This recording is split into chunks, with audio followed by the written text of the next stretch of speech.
عليه ونعوذ بالله من شرور أنفسنا ومن سيئات أعمالنا من يهده الله فلا مضل له ومن يضلله فلا هادي له ونشهد أن لا إله إلا الله وحده لا شريك له ونشهد أن سيدنا وسندنا وحبيبنا ومولانا محمدا عبده ورسوله الذي أرسله كافة للناس بشيرا ونذيرا وداعيا إلى الله بإذنه وسراجا وقمرا منيرا فقد قال الله تبارك وتعالى في كلامه المجيد وفرقانه الحميد أعوذ بالله من الشيطان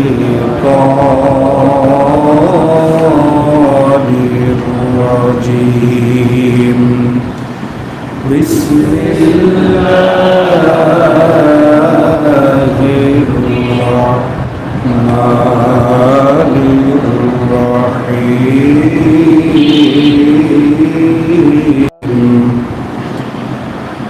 يا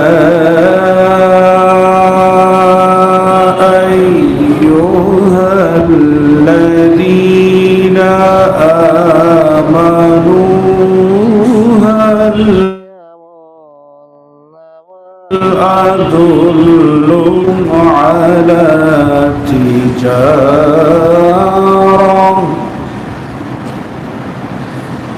على تجارة تنجيكم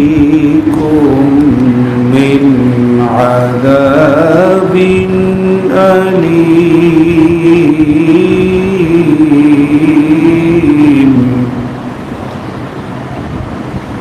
تؤمنون بالله ورسوله وتجاهدون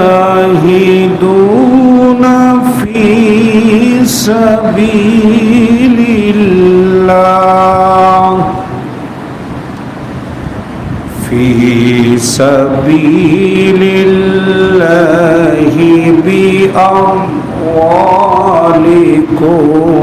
وأنفسكم ذلكم خير لكم إن كنتم تعلمون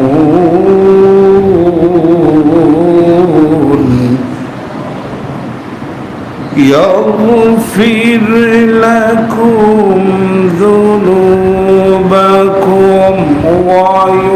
ويدخلكم جنات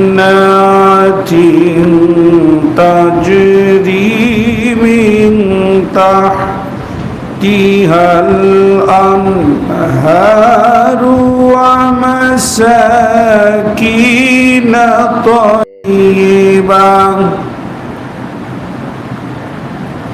طيبة في جنات عدن ذلك الفوز العظيم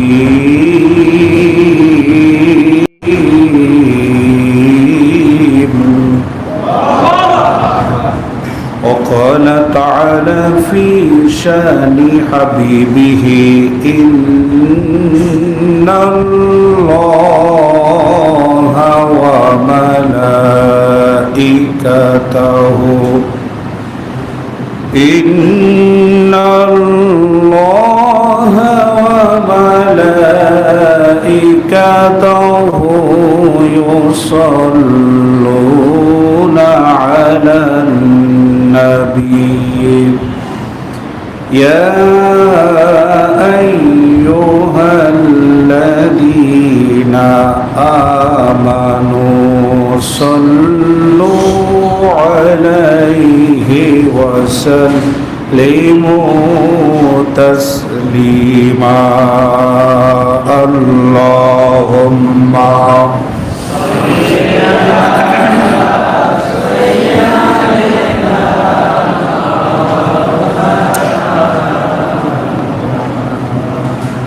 وعلى آل سيدنا مولانا محمد اللهم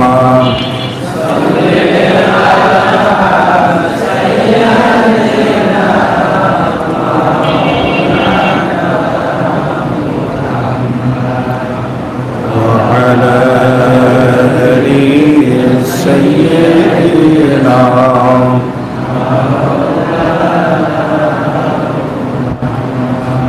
بلغ العلا بكماله كشف الدجى بجماله حسنت جميع خصاله صلوا عليه بلغ العلا بكماله كشف الدجى بجماله حسنت جميع خصاله صلوا عليه باطل سے دبنے والے ہے آسمان نہیں ہم سو بار کر چکا ہے انتہا ہمارا بلغ العلا بکمالہ کشف الدجى بجمالہ حسنت جميع خصاله صلوا عليه بلغ العلا بكماله كشف الدجى بجماله حسنت جميع خصاله صلوا عليه الحمد لله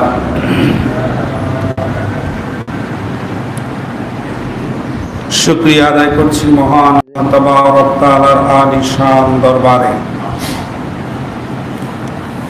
যে মহান রব্বুল ইজ্জত ওয়াল জালাল অত্যন্ত মেহেরবানি করে ভালোবেসে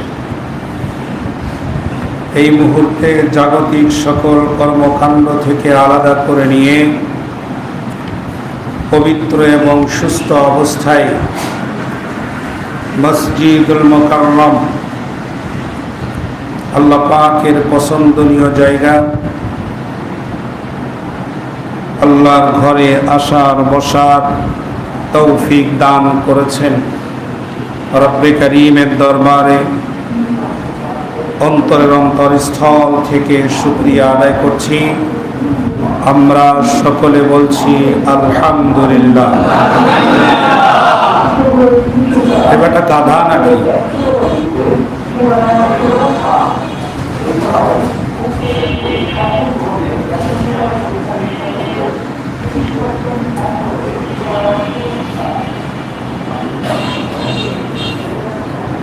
দরুদ এবং সালাম প্রেরণ করছি বিশ্ব মানবতার মুক্তির দূত আখেরি জামানার চূড়ান্ত পয়গম্বর, বিধ্বস্ত মানবতাকে উদ্ধারকারী, এ পৃথিবীর নির্যাতিত, নিপীড়িত, নিগৃহীত আবাল বৃদ্ধ বনিতা, নারী পুরুষ শিশু বৃদ্ধের জন্য উত্তম আশ্রয়স্থল, আমার আপনার শাফাতের কান্ডারি প্রাণাধিক প্রিয় নবী মুহাম্মদুর রাসূলুল্লাহ সাল্লাল্লাহু আলাইহি ওয়াসাল্লামের প্রতি। সম্মানিত ভাইরা, প্রত্যেকটি জুমা এবং জুমার নামাজের খুতবা দেশ এবং জাতির জন্য অত্যন্ত গুরুত্বপূর্ণ। যারা সামগ্রিকভাবে দেশ ও জাতির জন্য চিন্তা ভাবনা করে, তাদের বক্তব্য, তাদের খুতবা, তাদের বয়ান একটু ভিন্নই হয়ে থাকে। আর যারা শুধুমাত্র নিজের চিন্তা ভাবনায় ব্যতিব্যস্ত থাকে, তাদের খুতবা, তাদের ভাবনা, তাদের চিন্তা, তাদের জবানি, তাদের লিখনি এগুলো আলাদা রকম হয়ে থাকে। পৃথিবীর ভিতরে আমাদের কোনো শত্রুই থাকতো না, আমাদের কোনো শত্রু খুঁজে পাওয়া যেত না যদি আমরা শুধুমাত্র নামাজ কালাম নিয়ে থাকতাম, জিকির আজকার নিয়ে যদি ব্যস্ত থাকতাম, তাসবিহ তাহলিলের মাধ্যমেই যদি নিজেদেরকে ডুবিয়ে রাখতাম, তাহলে আমাদের কোনো শত্রু থাকতো না। ইসলামী আন্দোলনের অনেক বড় বড় সিপাহ সালার যারা, তাদের ফাঁসি হতো না, তারা মরে যেত না, অকালে ঝরে যেত না, গুম খুন হত্যার শিকার হতে হতো না। কিন্তু মজার ব্যাপার হলো, এত কিছু করার পরেও, হওয়ার পরেও দেশ এবং জাতির স্বার্থে তারা আমরণ কথা বলে যায়। তাতে নিজের জীবন থাকতেও পারে, নিজের জীবন চলেও যেতে পারে, এটা জানার পরেও। সম্মানিত ভাইরা, আমাদের শত্রু হওয়ার সবথেকে প্রধান কারণ হলো আমরা অর্থনীতির ভিতরে ইসলামিক অর্থনৈতিক ব্যবস্থাটাকে প্রবেশ করানোর চেষ্টা করেছি। সামাজিক নীতির মধ্যে ইসলামিক সমাজনীতিটাকে প্রবেশ করানোর চেষ্টা করেছি। এটি হচ্ছে আমাদের শত্রুতার কারণ। সাংস্কৃতিক যে বিষয়গুলো আছে, সেখানে ইসলামিক সংস্কৃতি, সুস্থ সংস্কৃতির প্রবেশ করানোর চেষ্টা করেছি। এবং বাংলাদেশের রাজনৈতিক যে বডি, যে রাজনৈতিক যে জেসেম, যে শরীর, রাজনীতির অঙ্গনে, রাজনীতির কলিজার ভিতরে কোরআনুল কারীমের রাজনীতি দিয়ে ভাগ বসাইছি। এটাই হলো শত্রুতার সবচেয়ে বড় কারণ। নবীজি সাল্লাল্লাহু আলাইহি ওয়াসাল্লামের মতো মানুষের শত্রু থাকতোই না যদি তিনি মক্কার ছায়াতলে নামাজ, সিজদা, তাসবিহ তাহলিলের মধ্যে লিপ্ত থাকতেন। তাহলে নবীর চাইতে বন্ধু মানুষ এই পৃথিবীতে আর কেউ হতো না। নবী শত্রু হলো কেন? নবীজি সাল্লাল্লাহু আলাইহি ওয়াসাল্লাম যখন তাদের প্রচলিত নিয়ম পদ্ধতির কলিজায় হাত দিয়েছেন, তখনই শত্রু হয়েছে। আপনিও নিরাপদ থাকতে পারবেন ততদিন যতদিন আপনি চুপচাপ থাকবেন। যখনই আপনি অন্যায়, অবিচার, জুলুম, নির্যাতনের কলিজায় হাত লাগাবেন, তখনই আপনি হয়ে যাবেন কিছু কিছু মানুষের কাছে দুশমন। সম্মানিত ভাইরা, এজন্য সাপ্তাহিক জুমার খুতবা অত্যন্ত গুরুত্বপূর্ণ। তবে এ কথা সত্যই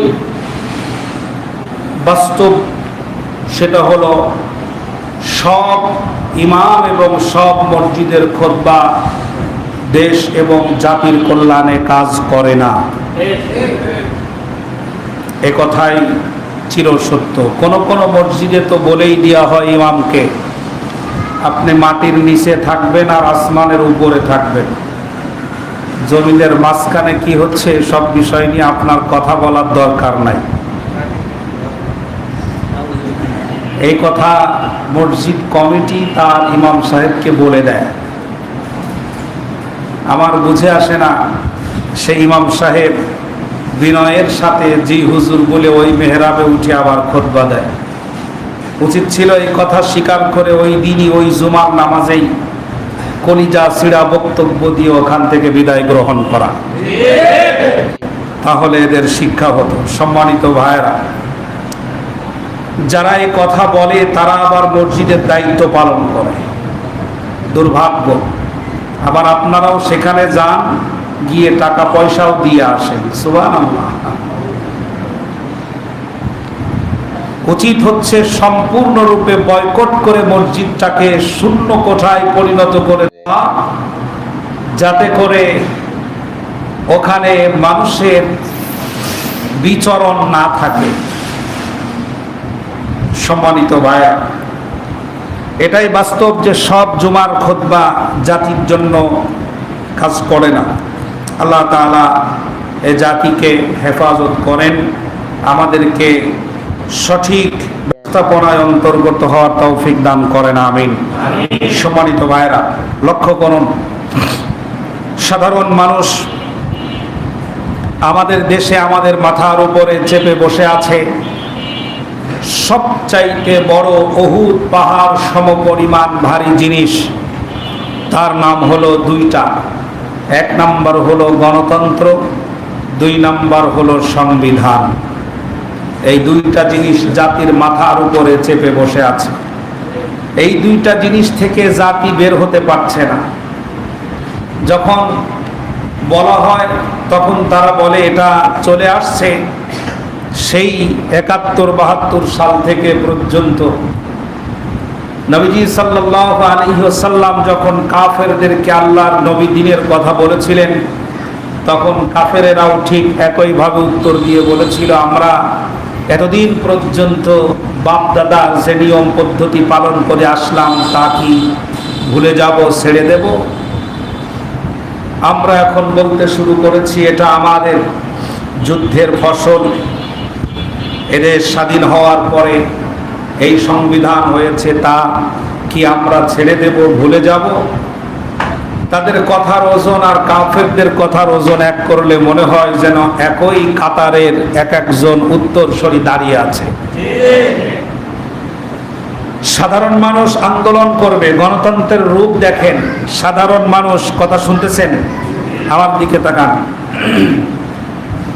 গণতন্ত্রের আসল চেহারা কি? আসল চেহারা হচ্ছে সাধারণ মানুষ আন্দোলন করবে, জেল জুলুমের শিকার হবে, নেতার গাড়ির পিছনে পাগলের মতো দৌড়াবে, প্রয়োজনে নেতার জন্য জীবন দিয়ে দেবে, আর নেতারা নিজের ক্ষমতার চেয়ারে বসবার পর আতাত করে চলবে, গদি টিকানোর প্রয়োজনে দেশ দরকার পড়ে বিক্রি করে দেবে, জেলে গেলে রাজবন্দী হিসাবে ভিআইপি সুযোগ সুবিধা গ্রহণ করবে, ক্ষমতায় গেলে আঙ্গুল ফুলে কলা গাছ হয়ে যাবে, বিদেশে থাকলে আয়েশি জীবন যাপন উদযাপন করবে, যখন দেশে আসবে তখন সব থেকে বড় বড় পদ তারাই পাবে। এরপর সুযোগ সুবিধা তারাই পাবে। নির্যাতিত নিপীড়িত হয়ে গেলেও তাদের দিকে তাকায় থাকবে না নেতা। এটার নাম হলো গণতন্ত্র। এই গণতন্ত্রই এই অর্ধশত বছর ধরে আমাদেরকে এই চেহারাগুলো দেখাচ্ছে, এর বাইরে আর কিছু দেখাতে পারে নাই। সেজন্য আপনাদের দাবিও পূরণ হয় নাই, জাতির দাবিও পূরণ হয় নাই। সম্মানিত ভাইরা, একটি সরকার অথবা রাজনৈতিক দলের বেশ কিছু সিদ্ধান্ত জাতির জন্য কঠিন গজবে রূপান্তরিত হয়ে যায়। এক নাম্বার হলো জনমত উপেক্ষা করে নিজেদের মন মর্জি মোতাবেক সিদ্ধান্ত গ্রহণ করা। গণরায়, জনরায় এগুলোকে উপেক্ষা করে যখন দলীয় সিদ্ধান্তে এবং দলীয় সিদ্ধান্তটাকে জনগণের উপরে চাপিয়ে দেওয়া হয়, তখন দেশ এবং জাতি বিপদগ্রস্ত হয়ে পড়ে। এখান থেকে আন্দোলনের সূচনা শুরু হয়ে যায়। স্বজন প্রীতি যখন বেড়ে যায়, তখন দেশ ও জাতির ক্ষতি সাধন হয়। নেতারা যখন স্বজন প্রীতি শুরু করে, সরকার যখন স্বজন প্রীতি শুরু করে, স্বজন প্রীতি কি? অমুক জায়গায় জেলা প্রশাসক নিয়োগ দেওয়া হবে, আমার দলের বাইরে যেন কাউকে নিয়োগ দেওয়া না হয়। এগুলো যখন হয়, তখন দেশ ধ্বংসের দিকে আস্তে আস্তে চলে যায়, যেটা বারংবার প্রমাণিত হয়েছে। তারপরেও আমরা বেকুব জনগণ এখনো বুঝতে পারি নাই। সম্মানিত ভাইরা, এরপর আইনের শাসন দুর্বল করে দেওয়া হয় পক্ষপাতিত্বের কারণে। আমার নামে মামলা হবে 10টা, আর আপনি দলীয় লোক, এই জন্য আপনি শত অপরাধ করলেও আপনার নামে মামলা থানার ওসিরা গ্রহণ করবে না। এই আইনের দুর্বলতা এনে দেয় তারা। অপরিকল্পিত অর্থনৈতিক ব্যবস্থা দেশকে কঠিন বিপদের মধ্যে ফেলে দেয়। মত প্রকাশের স্বাধীনতা সীমিত করে দেওয়া, এটা কঠিন বিপজ্জনক সিদ্ধান্ত। জাতিগত বা সামাজিকভাবে জনগণের মধ্যে বিভাজন তৈরি করে দেওয়া, এটাও দেশের এবং জাতির জন্য খুবই ক্ষতিকর। সম্মানিত ভাইরা, শিক্ষা ব্যবস্থাটাকে সংকুচিত করে দেওয়া। আমার ধারণায় বাংলাদেশের শিক্ষা ব্যবস্থার মেরুদণ্ডের হাড় ভেঙে দেওয়া হয়েছে কবেই। এই ভাঙা হাড্ডির উপরে আবার হাতুড়ির আঘাত পাচ্ছে বর্তমান শিক্ষামন্ত্রী। আল্লাহ এ জাতিকে হেফাজত করেন। প্রিয় ভাই সব, বিশ্বাস করুন, এভাবে যদি চলতে থাকে তাহলে আবার এক নতুন সংকট আমাদের সামনে তৈরি হবে বলে এটা আমাদের ধারণা। বাংলাদেশে আরেকটি ব্যাধি চালু হয়েছে, সেটার নাম হলো কিশোর গ্যাং। কি নাম? কিশোর গ্যাং। এটা চেনেন আপনারা? কিশোর গ্যাং কি দারুণ মিল, খেয়াল করেন। আমি কিশোর গ্যাং সম্পর্কে যতটুকু খোঁজ খবর এবং পড়াশোনা করলাম, তাতে বাংলাদেশে সর্বপ্রথম কিশোর গ্যাং এর পদযাত্রা শুরু হয়েছিল 1990 সালে। 1990 সালের ডিসেম্বরের শেষের দিকে একজন স্বৈর শাসকের পতন হয়। তার নাম ছিল হুসাইন মোহাম্মদ এরশাদ। হুসাইন মোহাম্মদ এরশাদের স্বৈর শাসকের শেষ পর্যায়ে এসে 1990 সালের শেষের দিকে এসে এই কিশোর গ্যাংয়ের পদযাত্রা শুরু হয়। আর বিগত স্বৈরাচারের আমলে এই কিশোর গ্যাং চতুর্দিকে ছড়ায়ে ছিটিয়ে পড়ে এবং সরকারিভাবে তাদেরকে সহযোগিতা করা হয়। ভাবুন, এক স্বৈরাচার তৈরি করেছে, আর এক স্বৈরাচার এটাকে লালন পালন করেছে। স্বৈরাচারদের কাজই হলো নানাভাবে জাতির ভিতরে ক্ষমতা দিয়ে হোক আর অর্থ সম্পদ দিয়ে হোক একটা বিভাজন তৈরি করে মানুষের মাথার উপরে চেপে বসে থাকা। এটা হলো তাদের বুদ্ধি, তাদের কৌশল। সেজন্য তাদের কৌশলগুলোর ভিতরে কয়েকটি কৌশল সব থেকে বেশি প্রকাশিত। এক, নায়কতন্ত্র, বিভক্ত করা সমাজ এবং নির্যাতনমূলক আইন, নিজেদেরকে আল্লাহর সমকক্ষ মনে করা। এই জন্য আল্লাহর সমকক্ষ যখন মনে করে, তখন তাদের মুখ থেকে এই বক্তব্যগুলো বের হয় যে আমাদেরকে শেষ করে দেওয়ার মতো শক্তি বাংলাদেশে আর নাই। ফেরাউনও ছিল স্বৈর শাসক, সে দাবি করেছিল ফাহাশার ফানাদা ফাকালা আনা রাব্বুকুমুল আলা, আমি হলাম বড় রব, আমার চাইতে আর বড় কোনো খোদা আছে এই কথা বলো, এটা তো আমি জানি না, মানতেই পারি না, আমার চাইতে বড় আর কে আছে। নিজেকে আল্লাহর সমকক্ষ মনে করা। আমরা দেখি যে আমাদের দেশেও স্বৈর শাসক যখন আসে তখন ক্ষমতা হারিয়ে যাবে এরকম যত ছিদ্র আছে সবগুলো বন্ধ করে এরপর তারা বক্তব্য দিতে শুরু করে যে এমন কোন শক্তি নাই যে শক্তি বাংলাদেশ আওয়ামী লীগকে শেষ করে দিতে পারে। বলে না এমন কথা? বলেছে। তারা নিজেদেরকে বিশাল ক্ষমতাধারী মনে করে, ঈশ্বর দাবি করে, প্রত্যক্ষভাবে পরোক্ষভাবে। এরপর সত্যের বিরুদ্ধে তারা সামষ্টিকভাবে প্রচারণা শুরু করে। যত সত্য তত মিথ্যা তার উপরে চাপিয়ে দিয়ে সেটাকে বিনষ্ট করে দেওয়ার চেষ্টা করে এবং তাদের উপদেষ্টা মণ্ডলীর মধ্যে যাদেরকে রাখে তারা হলো শিক্ষিত এবং ধনাঢ্য শ্রেণীর মানুষকে তাদের উপদেষ্টাতে রাখে। এই শিক্ষিত আর ধনাঢ্য শ্রেণীর মানুষেরা তারা তাদের বৈধতার স্বীকৃতি দেয়। তারা বলে না তিনি অত্যন্ত ভালো মানুষ। সম্মানিত ভাইরা, সমাজের এই অন্যায় জুলুম অবিচার থাকলে তা প্রতিরোধ করার জন্য আল্লাহ রাব্বুল আলামিন একটি ইসলামের মহাসড়ক দান করেছেন, তার নাম হলো জিহাদ ফি সাবিলিল্লাহ। তার নাম কি? জিহাদ ফি সাবিলিল্লাহ। আল্লাহ রাব্বুল আলামিন বলছেন, ইয়া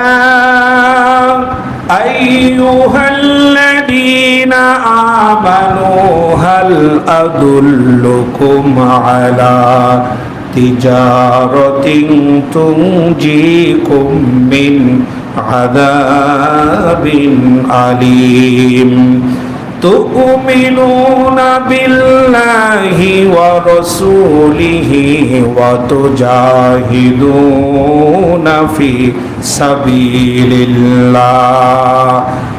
في سبيل الله بأموالكم وأنفسكم ذلكم خير لكم إن كنتم تعلمون। জোরে বলেন আল্লাহু আকবার। আল্লাহ পাক আরো বলেন, ওয়াকাতিলুহুম হাত্তা লা তাকুনা ফিতনাতুন ওয়া ইয়াকুনাদ-দীনু লিল্লাহ। আল্লাহ সুবহানাহু ওয়া তাআলা বলেন, যারা ঈমানদার, আমি তোমাদেরকে এমন একটি ব্যবসা, এমন একটি তিজারত, এমন একটি ক্রয় বিক্রয়, এমন একটি পন্থার কথা বলে দেব যেই পন্থা অবলম্বন করলে তোমরা দুনিয়ার সব যন্ত্রণা থেকে মুক্তি পাবে এবং আখিরাতের আযাব থেকে তোমরা মাহফুজ হয়ে যাবে। সুবহানাল্লাহ। এমন একটি পন্থা, এমন একটি ব্যবসা, এমন একটি ক্রয় বিক্রয়, এমন একটি মহাসড়ক, এর কথা কি আমি বলে দেব যেই কাজটা করলে, যেই পন্থা অবলম্বন করলে, যেই ব্যবসাটা তোমরা করতে পারলে দুনিয়ার যত যন্ত্রণা জ্বালা আছে এগুলো থেকে তোমরা রেহাই পাবে এবং আখিরাতে যে মহা শাস্তির কথা বলা আছে এটা থেকে তোমরা সম্পূর্ণরূপে নিরাপদ থাকবে। সুবহানাল্লাহ। সেটা কি? আল্লাহ পাক বলছেন, তুমিনুনা বিল্লাহ। এক নাম্বার হচ্ছে বিশ্বাস করবে তার কথার উপরে যিনি তোমাদেরকে কথা শোনাচ্ছেন। সুবহানাল্লাহ। যিনি কথা শোনাচ্ছেন, কোরআনুল কারীমের ভিতরে যত কথা কে শুনিয়েছেন? একটু জোরে বলেন। আল্লাহ। আল্লাহ পাক এই কথা তিনি শোনাচ্ছেন এবং তিনি বলছেন এই কথা বিশ্বাস করবে যে আমি আল্লাহ তাআলা তোমাদেরকে বলছি তোমরা আমার উপরে ঈমান আনবে এবং রাসূল সাল্লাল্লাহু আলাইহি ওয়াসাল্লামের প্রতি বিশ্বাস রাখবে, আল্লাহর প্রতি ঈমান, নবীজির প্রতি বিশ্বাস রাখবে, নবীকে নবী হিসাবে মেনে নেবে, দুই নাম্বার হলো ওয়াতুজাহিদুনা ফি সাবিলিল্লাহ, আল্লাহর রাস্তায় তোমরা সংগ্রাম করবে, লড়াই করবে, যুদ্ধ করবে, জিহাদ করবে। কি দিয়া? বিআমওয়ালিকুম ওয়া আনফুসিকুম, তোমরা তোমাদের জীবন এবং তোমাদের সম্পদ এই দুইটা দিয়ে আল্লাহর পথে সংগ্রাম করবে, লড়াই করবে। তাহলে তোমরা দুনিয়ার সকল যন্ত্রণা থেকে, কষ্ট থেকে তোমরা নিরাপদ থাকতে পারবে। সম্মানিত ভাইরা, বাংলাদেশের এই যন্ত্রণা, চলমান কষ্ট, চলমান যন্ত্রণা, ব্যবসা খাতে যন্ত্রণা, শিল্প খাতে যন্ত্রণা, শ্রমিক খাতে যন্ত্রণা, সাধারণ মানুষের অধিকার আদায়ের যন্ত্রণা, অসঙ্গতি, বৈষম্য, নানা ধরনের যত যন্ত্রণা, কষ্ট যা আছে, এই সবগুলোকে দূর করতে হলে, সবগুলো থেকে নিজেদেরকে মুক্ত করতে হলে একটাই মাত্র মহাসড়কে আমাদের উঠে যেতে হবে, সেটার নাম হলো জিহাদ ফি সাবিলিল্লাহ। যদি এইটা জাতি বোঝে তাহলে তাদেরকে আর দমিয়ে রাখা যাবে না। খেয়াল করেন, মুসলিম জনতা যেন জিহাদ থেকে দূরে থাকে, দূরে সরে থাকে, সেজন্য গোটা বিশ্ব এই সাবজেক্টের উপরে এমন ভাবে প্রচারণা চালায় যাতে মনে হয় জিহাদের কথা যে বলে সেই জঙ্গি। কথা কি শুনতেছেন আপনারা? জেগে আছেন না ঘুমাচ্ছেন? একটু বলেন আল্লাহু আকবার। খেয়াল করেন, আমার দিকে তাকিয়ে থাকেন। জিহাদের কথা যে বলবে তাকে কি বলা হয়? জঙ্গি বানিয়ে দেওয়া হয়। শুধু বাংলাদেশে না, গোটা বিশ্ব রাজনৈতিক নেতারা জিহাদকে সবচাইতে বড় ভয় পায়। মুসলমানেরা যদি জিহাদ এটা যদি ভালোভাবে বুঝে ফেলে তাহলে আমাদের অস্তিত্ব টিকে থাকবে না। বিশ্বাস করেন, এখনো যদি মুসলিম বিশ্ব সভ্যতা একত্রিত হয়ে গোটা পৃথিবীর কাফের, বেঈমান, মুশরিকদের বিরুদ্ধে সামষ্টিক যুদ্ধ ঘোষণা করে, বাংলাদেশের কোন 1 ইঞ্চি জায়গাতে কাফেরদের কর্তৃত্ব টিকে থাকবে না। কিন্তু তাদেরকে করে দেওয়া হয়, যুদ্ধের কথা যারা বলবে তারা হলো জঙ্গি। এই জন্য ভারতে কোরআনুল কারীমের 26টি আয়াতের বিরুদ্ধে রিট আবেদন করেছিল একজন উকিল। কোর্টে আবেদন করেছিল এই 26টি আয়াত বাতিল করা হবে না কেন, সে বিষয়ে রিট করেছিল। কোরআনুল কারীমের 26টি আয়াত বাতিল করার জন্য কোর্টে আবেদন করলো, আর আল্লাহ পাক গোটা জাতির সামনে তাকে লেখটা করে ছাড়লেন। সম্মানিত ভাইরা, এজন্য কোরআনুল কারীমের এই বক্তব্যগুলোর সাথে বিশেষ করে জালিম যারা, কাফের যারা, তারা কখনো কোনোদিন একমত হতে পারে না, আজও পারে নাই। এবং এই বিষয়টা নিয়ে যারাই কথা বলে তাদেরকে এই জঙ্গি বানানোর চেষ্টা করা হয়। বিশ্বাস করেন ভাইরা, বাংলাদেশে আপনাদের যদি মনে থাকে তাহলে বলেন, জঙ্গি বলা হয় কোন খ্রিস্টান ধর্মাবলম্বী যারা, তাদেরকে? হিন্দুদেরকে? ইহুদি নাসারাদেরকে? জঙ্গি বলা হয় কাদেরকে? বলেন কাদেরকে? মুসলমানদেরকে। বিশ্বাস করেন, সত্যি যদি মুসলমানেরা জঙ্গি হতো তাহলে তো ওদের টিকে থাকার কথা ছিল না। পৃথিবীর ভিতরে সবচেয়ে বেশি মার খায় কারা? পৃথিবীর ভিতরে সবচাইতে বেশি নির্যাতিত কারা? পৃথিবীর ভিতরে সবচাইতে বেশি পুড়িয়ে হত্যা করা হয় কাদেরকে? মুসলমানদেরকে। আপনি ভাবেন, ইসরায়েল জীবন্ত মানুষের পায়ে রশি বেঁধে ফুটন্ত গরম পানি, সেই গরম পানির ভিতরে ক্রেনের সাথে বেঁধে, হাত পা রশি বেঁধে পায়ের সাথে উল্টো করে বেঁধে ঝুলায়া আস্তে আস্তে করে গরম পানির ভিতরে ডুবায়া ডুবায়া হত্যা করছে মুসলিমদেরকে। এই মুসলমান যদি সত্যি যদি জঙ্গি হতো তাহলে পরে বাংলাদেশ সহ গোটা বিশ্বের কোন রাজনীতিবিদ গদিতে টিকে থাকতে পারত? এদের কাছে বোমা আছে, এই আছে সেই আছে, নানান কথা বলে তাদেরকে নিধন করার চেষ্টা করা হয়। আর আমাদের দেশের কিছু মুসলমানেরা তাদের কথা জনমের মতো গেলে